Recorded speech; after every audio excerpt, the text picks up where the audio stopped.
I was 26 that year. My cousin Mason decided we should hike out near Fox Hollow.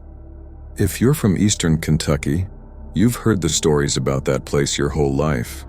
Stories people don't tell after dark. My granddad used to say those ridges didn't just hide folks, they kept them. The way he'd stare off toward the tree line when he said it always gave me the sense he knew something he'd never put into words. Mason didn't believe in that kind of talk. He thought it was all backwoods superstition, just a bunch of old men trying to scare kids off from their stills or hunting spots. He had this attitude that the world couldn't surprise him anymore. I used to admire that. Maybe that's why I went with him, even though every instinct told me not to. We left before sunrise one Friday in early September, his old truck rattling down the dirt road until we came to a rusted gate swallowed by vines. The air felt heavy the moment we stepped out. Damp, metallic, full of that deep forest smell that clings to you like wet soil. He kicked the gate open and grinned at me like it was the start of some grand adventure. The trail started easy enough, wide, open, full of sunlight. You could almost forget the stories when you're that far from everything. But as the hours passed, the path narrowed, the woods closed in, and that bright hum of morning gave way to silence. Not the peaceful kind either. The kind that presses against your ears until you start to hear your own pulse. Every so often we'd find traces of the people who once lived up there. A chimney standing alone, a rusted stove half buried in weeds, a collapsed porch sinking into the mud. I remember stopping at one of them, staring at the black hole of what used to be a window and wondering what kind of life ended here. Mason just laughed, said it was like stepping into history. He didn't see what I saw, how wrong it felt, like the woods had taken back something it was never meant to own. That first night, we camped beside a narrow creek. The water barely moved, just whispered across the stones. Mason made a small fire and spent half an hour bragging about how he didn't need matches, how real campers used spark wheels. I just smiled and nodded, trying not to let him see how jumpy I felt. The woods around us seemed to breathe. Every gust of wind sounded like footsteps. Every crack of a twig made my heart skip. I didn't sleep much. I'd drift off for a minute, then jolt awake to some sound I couldn't name.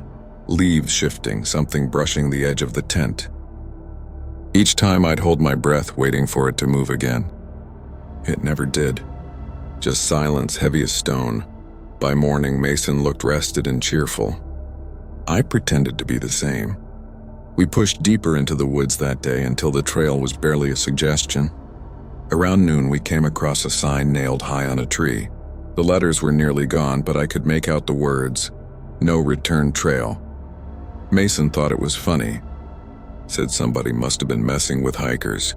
But I remember thinking, who'd come all the way out here just to nail up a joke? Later, we stopped on a bluff to eat. The air was still, too still, and when I looked down through the trees, I saw movement. At first, I thought it was a deer, big, pale, gliding through the shadows. But then it stood upright, arms too long hanging low, its head turned like it was scanning the woods one tree at a time. And when its face tilted toward the light, I saw the split in its jaw, opening down the middle, smooth and slow, like something unhinging itself. I froze. Couldn't breathe. My whole body just locked. Then it stepped behind a tree and was gone. Mason didn't notice. When he asked what was wrong, I told him I wasn't feeling well. I couldn't bring myself to say what I'd seen. Some part of me thought that naming it might make it more real. That night we camped again, no fire this time. The sky looked bruised, the stars sharp and distant. Mason turned in early, but I couldn't. The woods were so quiet it made my ears ring. Then somewhere beyond the tents I heard my mother's voice. Soft, gentle. The way she used to talk when I was little and afraid of thunderstorms. "Cowan," she said. I stopped breathing. I hadn't heard her voice in weeks. She was back home hours away. My chest tightened. Maybe I was dreaming. Maybe the wind had just caught some trick of sound. I turned toward Mason's tent, but his sleeping bag was empty. That's when panic hit.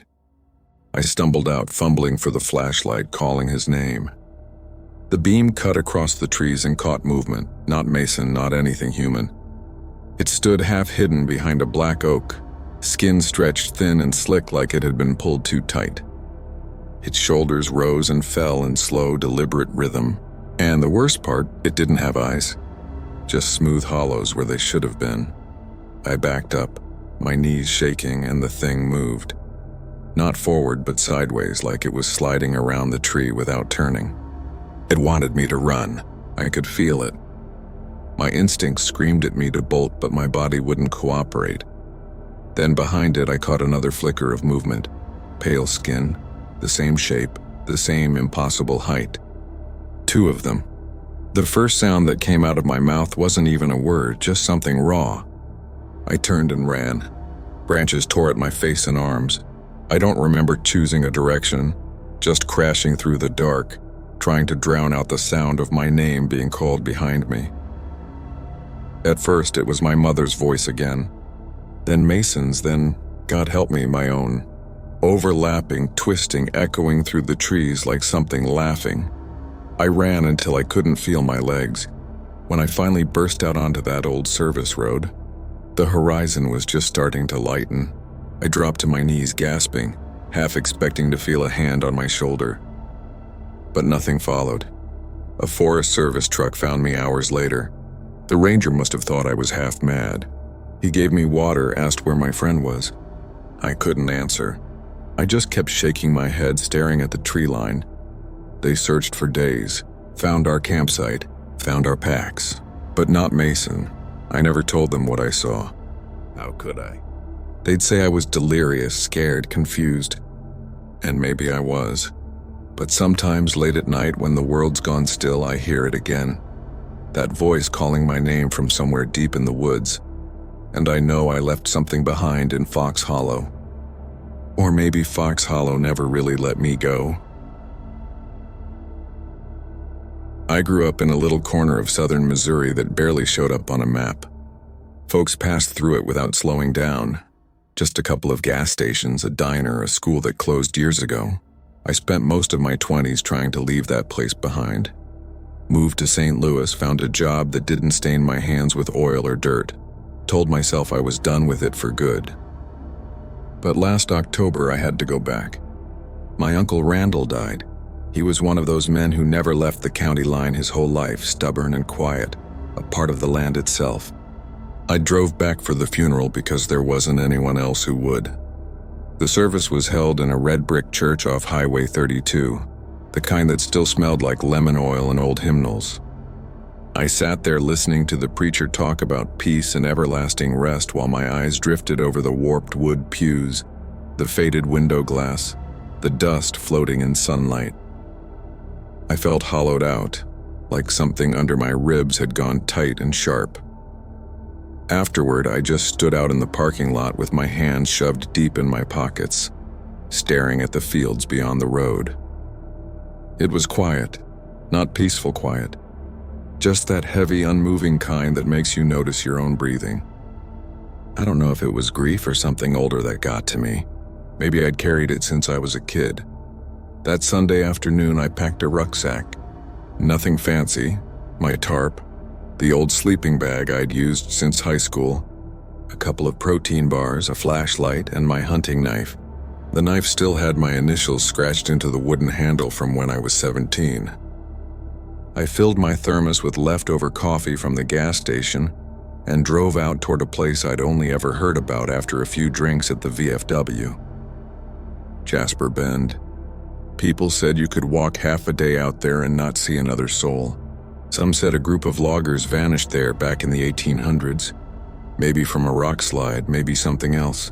Nobody agreed on the details, but everyone's tone changed when the name came up. I'd never been, but that was part of why I chose it. I wanted to be alone, far from anyone who might try to talk to me about loss or God or moving on. By the time I reached the gravel turnoff, the sun was sliding behind the ridge.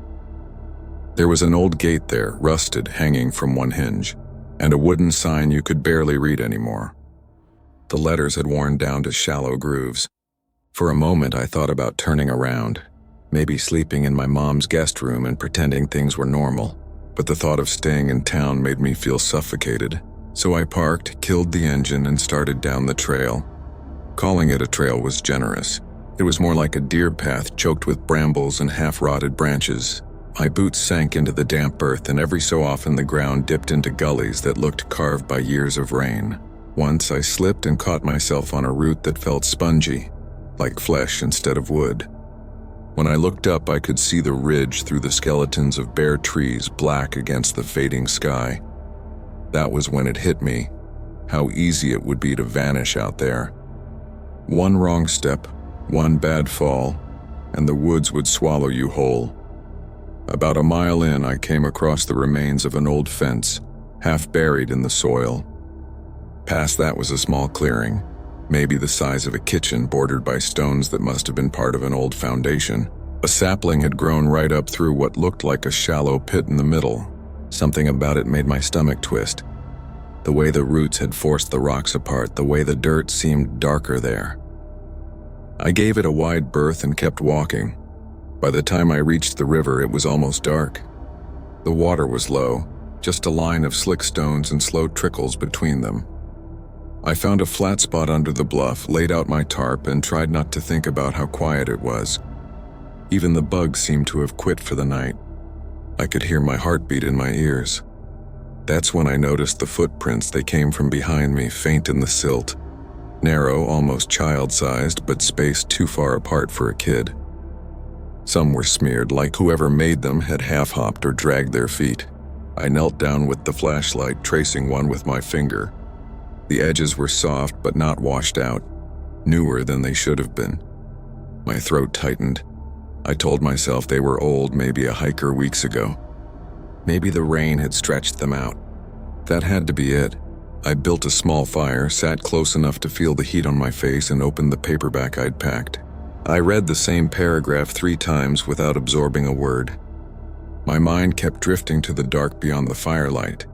That was when I heard the whistle. 2 low notes. Clear, deliberate. It came from up the slope, somewhere past the trees.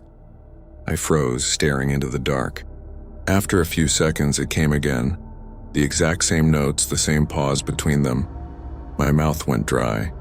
"Hello?" I called out, though my voice barely carried. The sound of it seemed to dissolve into the cold air. Nothing answered.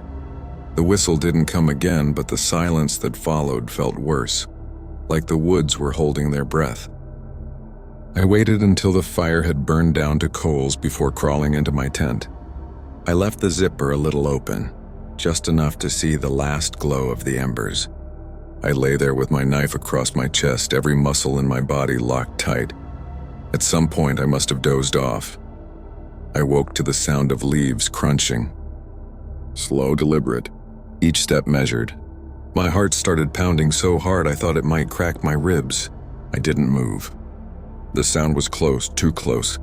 10 feet, maybe less. Then it stopped. I could hear my own breathing, the wind brushing the nylon. For a long moment, nothing. And then pressure, something pressed against the tent. A single fingertip tracing down the curve of my leg through the fabric. I bit down on my lip until I tasted blood. The finger moved again, slower this time, like it was feeling its way along my body through the material. I could feel the drag of it through the nylon. I wanted to scream but couldn't. I just lay there, frozen. Then, as suddenly as it started, the pressure lifted. The footsteps came again, soft, receding into the trees. The silence that followed was so complete it felt wrong. I don't remember sleeping after that. I just remember waiting for daylight, counting the seconds until the sky turned gray. When I finally crawled out, the ground looked untouched. No prints, no broken twigs, nothing. The earth was smooth where my fire had burned out, but the dirt around the tent looked undisturbed, like the night hadn't happened at all. I packed fast, fumbling with the straps, barely able to think. My hands shook so bad I dropped the knife twice. I didn't eat, didn't drink. I just started walking, head down, the same thought running over and over in my mind. Don't look back, don't look back. The hike back felt longer than before. The woods seemed tighter, the air heavier. By the time I saw the glint of my truck through the trees, I thought I might break apart. But when I stepped into the clearing, I stopped cold. Something was propped against the driver's side door. A piece of bark, pale and curled at the edges. Someone had carved a shape into it. Long legs, an oval head, no arms. Just that blank, stretched-out figure. I stood there staring at it. The bark looked fresh, like it had been peeled that morning. I don't remember getting into the truck. I just remember the way the steering wheel felt slick under my hands and how the trees in the rearview mirror seemed to lean closer as I drove away. I didn't stop until I hit the highway. Even then, I kept glancing at the passenger seat, half expecting to see that strip of bark lying there beside me. I never told anyone what happened at Jasper Bend. I never went back honestly. I grew up in a little town called Elkford. You probably haven't heard of it. Nobody really has. It's one of those places buried in the folds of the Allegheny foothills, where the roads all end in gravel, no gas station, no stoplight. Just a bait shop that sells coffee. I used to swear I'd never go back there. But that December, after everything in my life cracked apart, I went to that same broken stretch of road again. The house I ended up staying in belonged to my Uncle Randall. Everyone in town just called it the place out by Nolan's Hollow. Like that explained everything. It sat at the edge of a slope, a narrow two-story structure built from gray, weather-beaten wood. The foundation was stacked stone, half of it cracked wide enough you could lose your keys in the gaps. The porch sagged toward the front, the boards warped from decades of mountain damp. When I was a kid, we'd come there on Thanksgiving, and even then I hated staying past sundown. There was something in the way that place breathed when the wind shifted. The creaks and groans that didn't sound like settling wood, but like something moving inside the walls. But when you're desperate, you start convincing yourself of things. I told myself it was just temporary, a quiet place to get my head straight. My girlfriend had walked out the month before, said she couldn't take my moods anymore.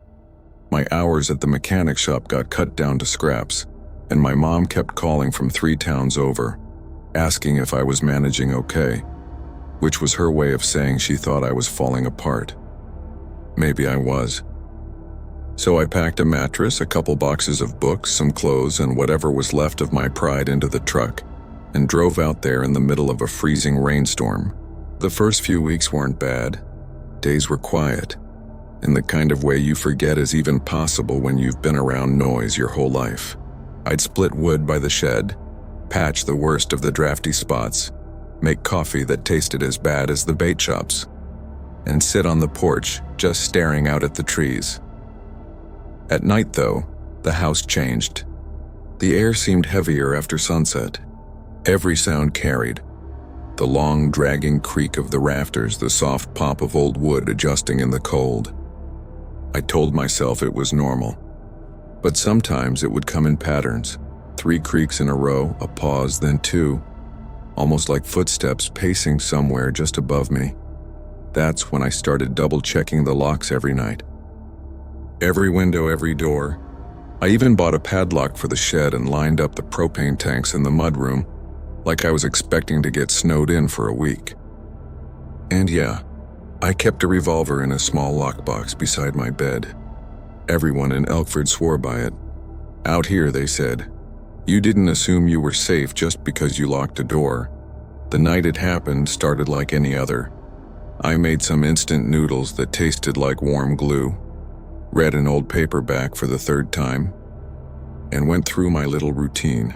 Checked the windows, latched the door, make sure the generator light was still steady.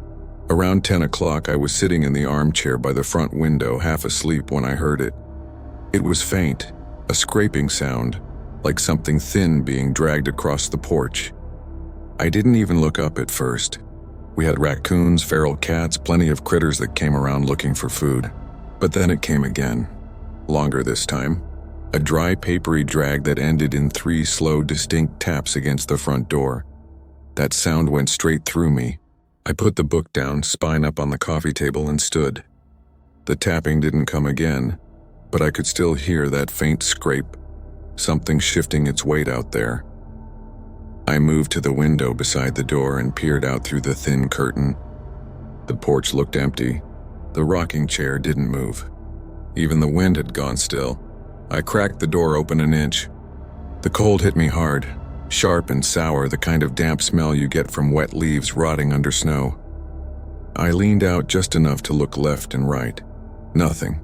No footprints, no shadow moving off the porch. Nothing but the sound of my own breathing. I shut the door and locked it again. My shoulders were tight as wire. I turned off the lamp and sat back down in the dark. The room felt smaller without light. I told myself it was nothing. Maybe a branch fallen against the siding, maybe some animal bumping the door. But deep down, I didn't believe it. Around midnight, it came again. 3 knocks. Slow. Calm. Like whoever, whatever, was out there didn't see a reason to rush. The sound of it crawled through the walls. I shot up so fast the book slid off the table and hit the floor. I didn't call out. I didn't want to hear my own voice in that silence. I walked up to the door and pressed my palm flat against the wood. It felt cold and damp, almost soft with condensation. "Hello," I said, though it came out more like a breath than a word. Nothing. Not a shuffle. Not a breath. I leaned into the peephole. Empty. The same empty porch. The same still rocking chair. I relocked the door, backed away, and sat again. My heart was pounding so hard I could feel it in my throat. I laid the revolver across my knees. My hands wouldn't stop trembling. I told myself over and over, it's just an old house. It's the wind. But I didn't believe it anymore. An hour must have passed like that, sitting in the dark, listening. My arms went numb from holding still. The cold from the floor seeped up through my boots. I was just starting to think maybe it was over. Maybe whatever had been out there was gone when I heard something I'll never forget. Footsteps, upstairs. Not creaks. Not random pops. Real footsteps. Steady, deliberate, moving slow across the hallway above me. I froze. My fingers tightened around the grip of the revolver until they ached. I waited, barely breathing, listening to them cross from one end of the hall to the other. They stopped for a long moment, then started again, heavier this time. My mouth went dry. I switched on the lamp. The light washed over the room, flat and colorless, and that made it worse somehow. Everything looked drained, unreal. I looked toward the stairs. The lockbox I kept on the side table was sitting open. I'd forgotten to close it after cleaning the revolver last week. "Anyone up there?" I said. The words felt small. No reply. I took the first step. It groaned under my weight. The footsteps moved again, quick, as if responding. Back and forth, every hair on my arm stood up. I climbed the stairs slowly, revolver raised. My breath sounded too loud in that narrow hallway.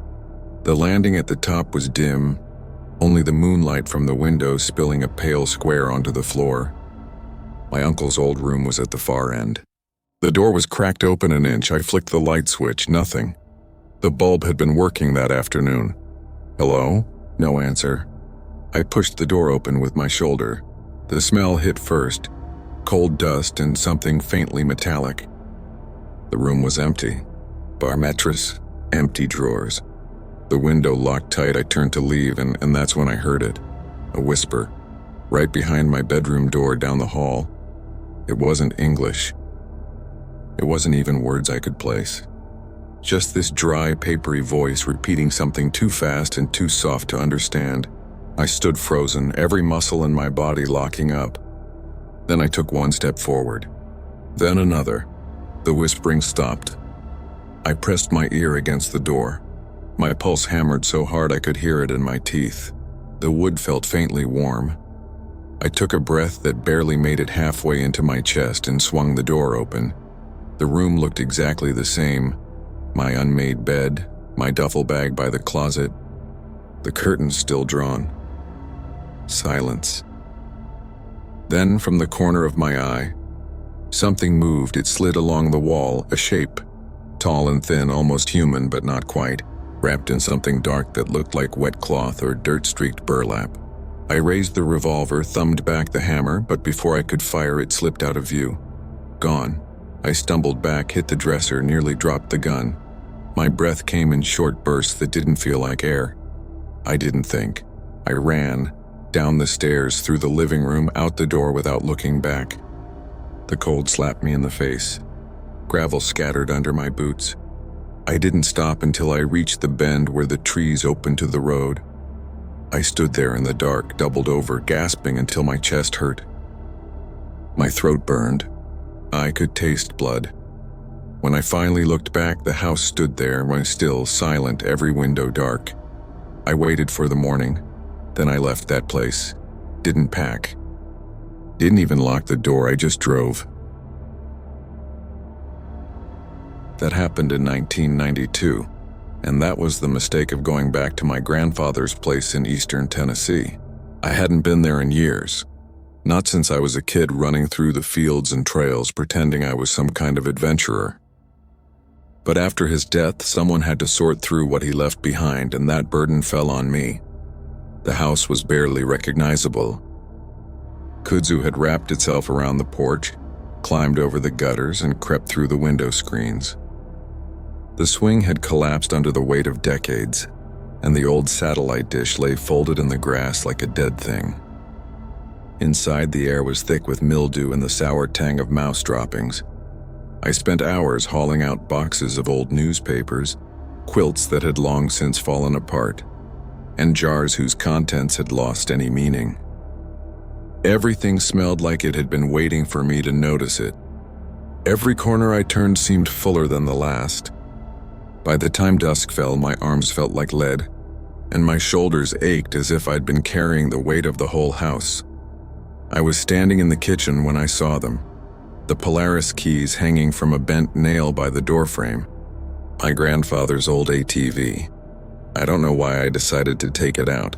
Maybe I just wanted to feel like a kid again, tearing down those trails, reckless and careless. Whatever the reason, I grabbed the keys, swung my leg over the seat, and kicked the engine to life. The rumble was comforting, familiar, like the sound of a heartbeat I'd forgotten. The service road behind the barn hadn't changed much. At first, it was cracked pavement with grass creeping through the seams. The fence that ran alongside it leaned drunkenly, its posts rotting and drooping. Eventually, the pavement gave way to clay ruts deep enough to jar my spine with every bump. I passed the old hunting blind and the black walnut tree. I remembered climbing up there as a kid, pretending I was invisible. Now it looked ruined. Not rotten, but crushed, like something heavy had taken its weight on it.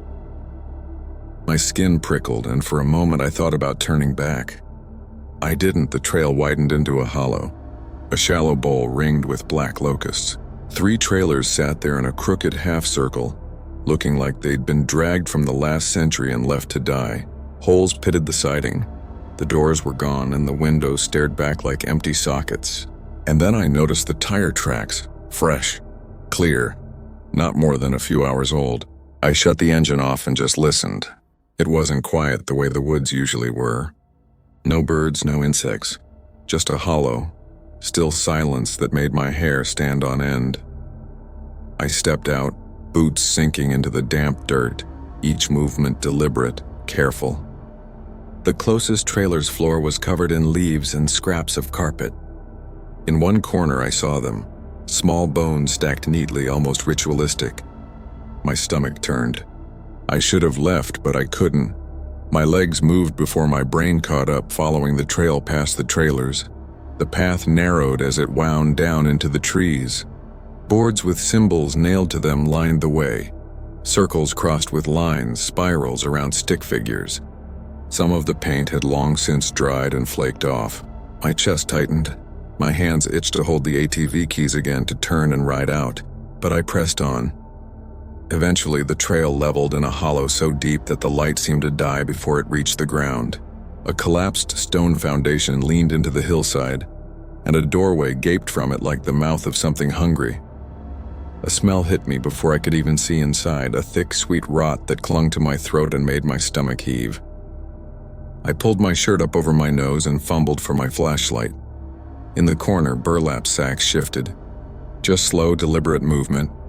I could hear the scrape of something heavy breathing, wet and ragged against the inside of the sacks. My knees gave way. I took a step back, heart hammering in my chest. And then a hand landed on my shoulder.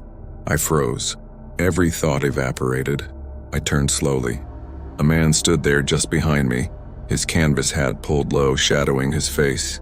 His beard was streaked with gray, his smile polite and humorless.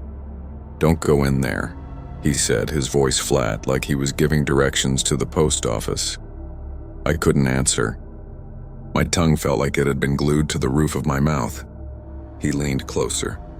His breath smelled of soil and rain. "You don't belong here. Turn around, run." And just like that, he let go. I bolted.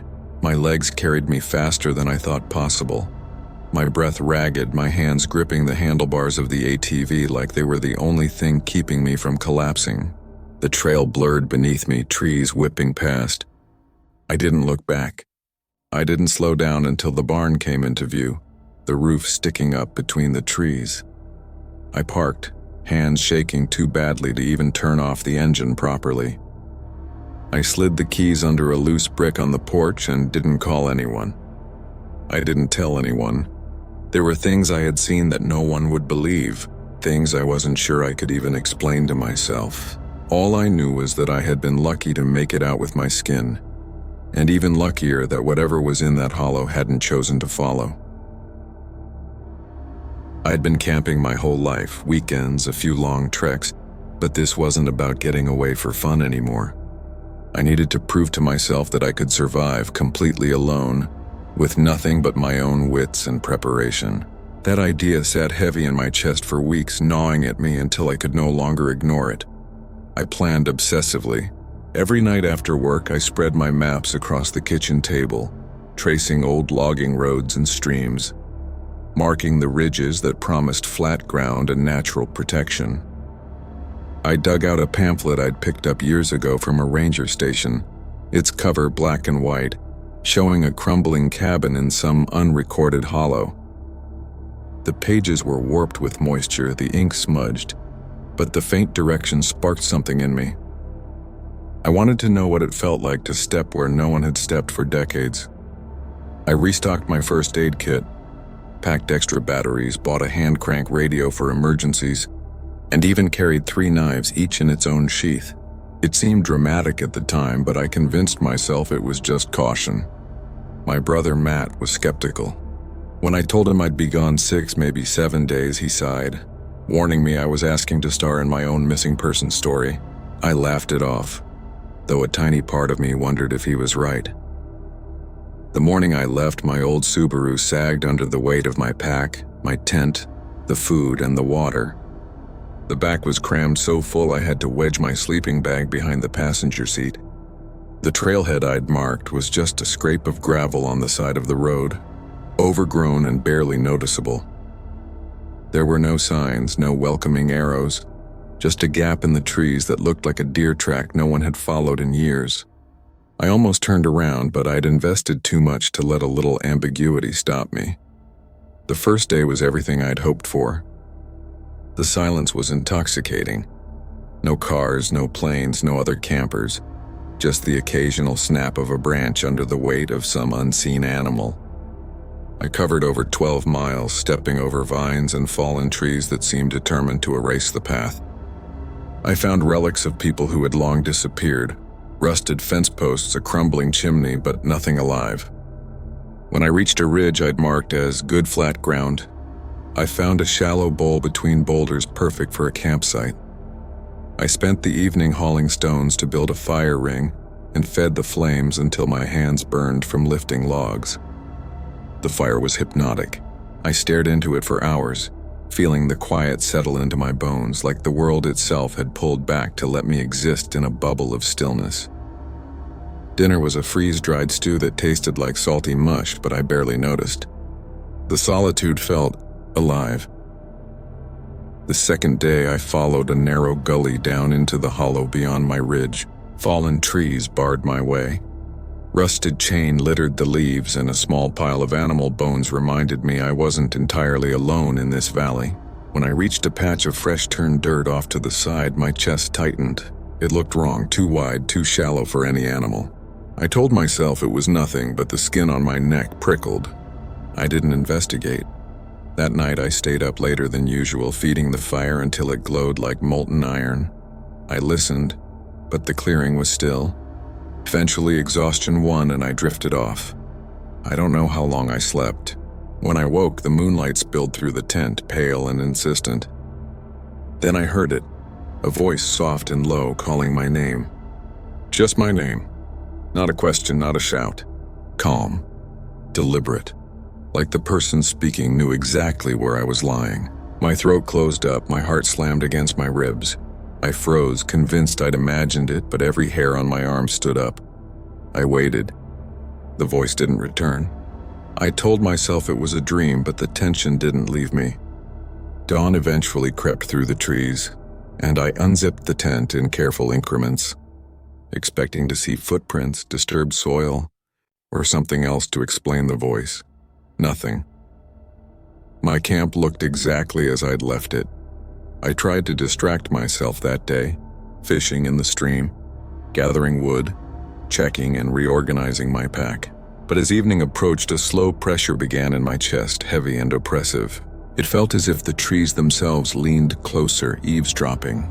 My instincts screamed at me to leave, but I stayed, feeding the fire until it shot light high into the boulders behind me. At some point, I must have dozed. I woke to the faint red glow of embers and a sound that made my stomach twist. Breathing, slow, steady, deliberate, behind the boulder. Whoever or whatever it was, it didn't care if I saw them as long as I stayed paralyzed. My hand shook so badly I nearly dropped my flashlight. I wanted to move, to run, but my legs refused. The breathing didn't quicken or falter. It simply waited. Gray light crept through the trees and eventually the sound stopped. I stood on legs that felt like wet noodles and broke camp in record time. My pack was a tangle, my hands raw from straps and knots, but I didn't care. I just needed to move. I hiked as fast as I could, stopping only to drink water, glancing over my shoulder with a sense of dread that grew with every step.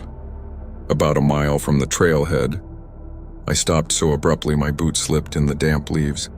There, pressed deep in the soft earth, was a single boot print, large, at least 2 sizes bigger than mine. No other prints led up to it. None led away. I didn't pause. I didn't analyze. I ran and finally reached to my car. I locked the doors and started the engine.